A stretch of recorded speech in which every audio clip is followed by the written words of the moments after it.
തേങ്ങാപ്പാൽ ഒഴിച്ച് മീൻകറി ഉണ്ടാക്കുന്നത് എങ്ങനെയാണെന്ന് നോക്കാം. അതിന് വേണ്ടിയിട്ട് ഒരു തേങ്ങയുടെ പാലാണ് എടുത്തിരിക്കുന്നത്. 3 മീഡിയം സൈസിലുള്ള മീൻ ചെറുതായിട്ട് കട്ട് ചെയ്ത് കഴുകിയെടുത്തത്.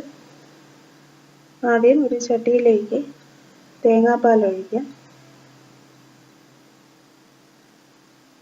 3-4 പച്ചമുളക് കീറിയത്, 2 ചെറിയ ഉള്ളി, കുറച്ച് കറിവേപ്പില,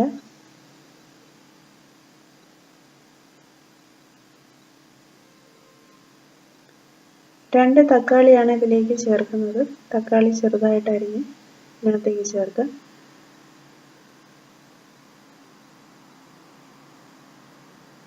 അയിലമീനാണ് ഇതിന് വേണ്ടിയിട്ട് എടുത്തിരിക്കുന്നത്. 1/4 ടീസ്പൂൺ ഉലുവ ചേർക്കാം, 1/4 ടീസ്പൂൺ മഞ്ഞൾപ്പൊടി, 1/2 ടീസ്പൂൺ മുളക് പൊടി, ആവശ്യത്തിന് ഉപ്പ് ചേർക്കാം.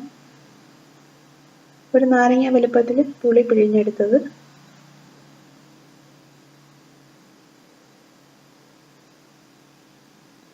കഴുകി വെച്ചിരിക്കുന്ന മീനും ചേർത്ത് നന്നായിട്ട് മിക്സ് ചെയ്ത് അടച്ചു വെച്ച് നന്നായിട്ട് എണ്ണ തെളിയുന്നത് വരെ വേവിച്ചെടുക്കണം.